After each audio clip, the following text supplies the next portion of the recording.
Bienvenue sur notre chaîne. Ça bouge beaucoup à Dakar en ce moment. L'actualité sénégalaise est vraiment bouillonnante, on peut le dire. Ah oui, tout à fait. Aujourd'hui, on se plonge dans les décisions clés, les débats politiques, et puis tous les chantiers qui sont ouverts au Sénégal. On va essayer de décortiquer tout ça ensemble. Effectivement, c'est une période très dense.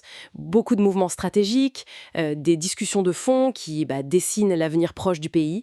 Essayons d'y voir un peu plus clair. Alors pour commencer, il y a eu ce 50e Conseil des ministres. C'était présidé par Bassirou Diomaye Faye. 50e, bon, c'est un chiffre rond, un symbole assez fort, non? Oui, symboliquement, c'est notable. Et d'ailleurs, le président a félicité son Premier ministre, Ousmane Sonko, pour le travail accompli. Ça, c'est pour la forme. Mhm. Mais sur le fond, il a aussi, on dirait, tapé un peu du poing sur la table. Il demande une accélération pour Vision Sénégal 2050 et il exige même un suivi mensuel. Ah, ça, le suivi mensuel, c'est intéressant. Ça montre une volonté de résultats rapides, vous trouvez pas? Si, absolument. Ce suivi mensuel, c'est, comment dire, un indicateur assez clair. Une volonté d'imposer un rythme et surtout d'évaluer concrètement l'avancée des projets. C'est une recherche d'efficacité, c'est sûr. Et il y a l'urgence aussi face à la crise agricole. Là, le gouvernement est appelé à agir et vite. On parle d'unités de stockage, d'une bourse nationale des produits. Mais oui, l'urgence agricole, c'est un sujet récurrent. Les mesures comme le stockage, bon, c'est nécessaire à court terme pour gérer la surproduction, c'est clair.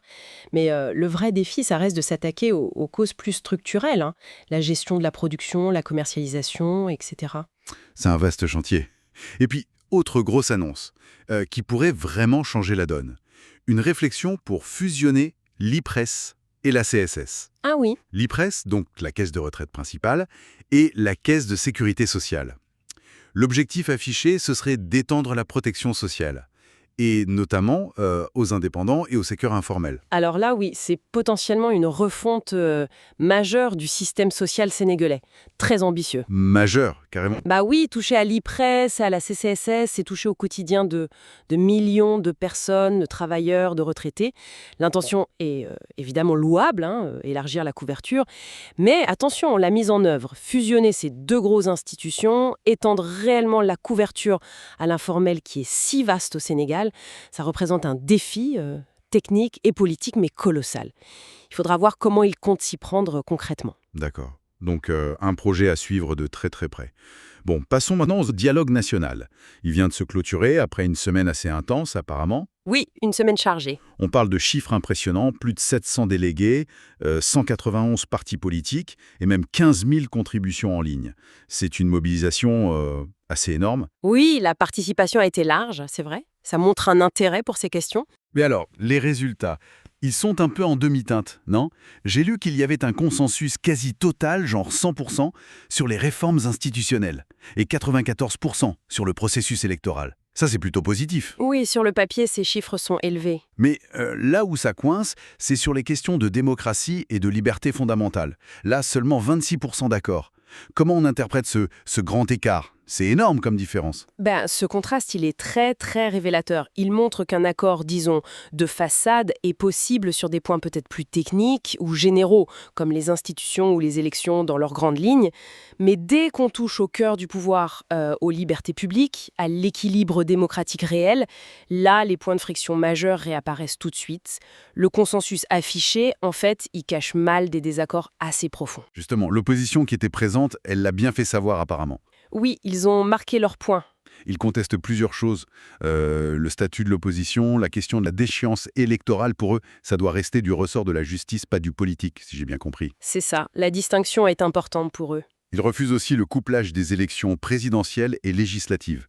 Et ils sont contre le cumul des mandats pour les directeurs généraux d'entreprises publiques. Ils prévoient même une conférence de presse pour détailler tout ça. Ben voilà, on y est.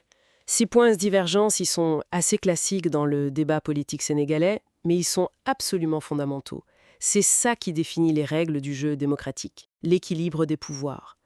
Le fait qu'ils émergent si clairement, même après un dialogue, ça montre que le débat politique reste très très vif et que la recherche d'un vrai consensus, elle est loin d'être terminée. D'accord. Un mot rapide sur la justice. Ah, On a appris que le procès d'Omar Sow, pour diffusion présumée de fausses nouvelles, était reporté. Ce sera le 18 juin. Donc, affaire à suivre. à suivre. Et puis, autre sujet, Cette déclaration très directe de la ministre des Affaires étrangères, Yacine Fall. Elle a dit « Pas de soutien du Sénégal à une éventuelle candidature de l'ex-président Macky Sall au poste de secrétaire général de l'ONU. C'est clair, net et précis. » Ah oui, ça c'est une prise de position diplomatique forte. Très forte même. Ça marque une rupture nette. Oui, clairement. C'est une rupture symbolique avec l'administration précédente. Ça affirme une volonté d'autonomie sur la scène internationale. C'est un signal envoyé aussi bien à l'intérieur du pays qu'à l'extérieur sur la nouvelle ligne diplomatique du Sénégal. Une nouvelle page donc. Bon, et qui dit Conseil des ministres dit souvent nomination. Comme toujours, oui. Et là aussi, il y a eu du mouvement. Aux affaires étrangères, au transport, à la famille. On voit arriver des figures comme le général Amadou Ken, Ababacar Fall. L'objectif qui est annoncé, c'est renforcer la performance administrative. On sent une volonté de mettre des profils peut-être plus techniques, expérimentés. Oui, c'est l'impression que ça donne, mettre l'accent sur la compétence technique, peut-être pour justement essayer d'accélérer la mise en œuvre des politiques dont on parlait tout à l'heure. Logique. Alors pour finir, quelques autres points qui sont sur la table du gouvernement. D'abord, les préparatifs pour 2 grands événements religieux, la Tabaski, bien sûr, la grande fête musulmane, et le pèlerinage catholique de Popenguine. L'accent est mis sur l'approvisionnement et la sécurité. Oui, ça c'est classique, une gestion importante pour l'État chaque année. Il y a aussi l'anticipation de l'hivernage, la saison des pluies, avec la prévention des risques, notamment les inondations, qui sont un problème récurrent dans certaines zones. Absolument essentiel, la prévention. Et enfin, un point qui pourrait être majeur, une réforme foncière qui se prépare. Apparemment, il y a eu beaucoup de plaintes reçues par le nouveau pouvoir à ce sujet. Ah, le foncier. Oui, si cette réforme est confirmée et qu'elle va au fond des choses, ça pourrait être le chantier le plus explosif de tous. Explosif. Oui, parce que le foncier, c'est au cœur de tellement de tensions au Sénégal. Des tensions économiques, sociales, parfois même communautaires. C'est un dossier extrêmement sensible, très complexe, avec des intérêts énormes en jeu. Ça demande beaucoup de doigté et de concertation. D'accord, donc beaucoup de vigilance sur ce point. Bon, voilà pour ce tour d'horizon express, mais finalement assez dense, de l'actualité sénégalaise. Beaucoup de chantiers ouverts. Quelle est la tendance générale qui se dégage de tout ça, selon vous? Qu'est-ce qui retient le plus l'attention? Ce qui est vraiment fascinant, je trouve, c'est de voir cette volonté du nouveau gouvernement d'imprimer sa marque. Et très rapidement, sur tous les fronts en même temps. L'économie, le social, les institutions, la diplomatie. Ils veulent montrer qu'il y a un changement, qu'ils agissent, et vite. Maintenant, la vraie question clé, ça va être leur capacité à transformer toute cette énergie, toutes ces annonces en réformes profondes, oui, mais surtout en résultats concrets et durables pour les Sénégalais. C'est là tout l'enjeu. Absolument, l'épreuve des faits, comme on dit. L'avenir nous le dira. Et vous qui nous écoutez, dites-moi en commentaire ce que vous en pensez. Quel sujet vous intéresse le plus dans tout ça? N'oubliez pas, abonnez-vous et likez. Merci d'avoir écouté. Abonnez-vous.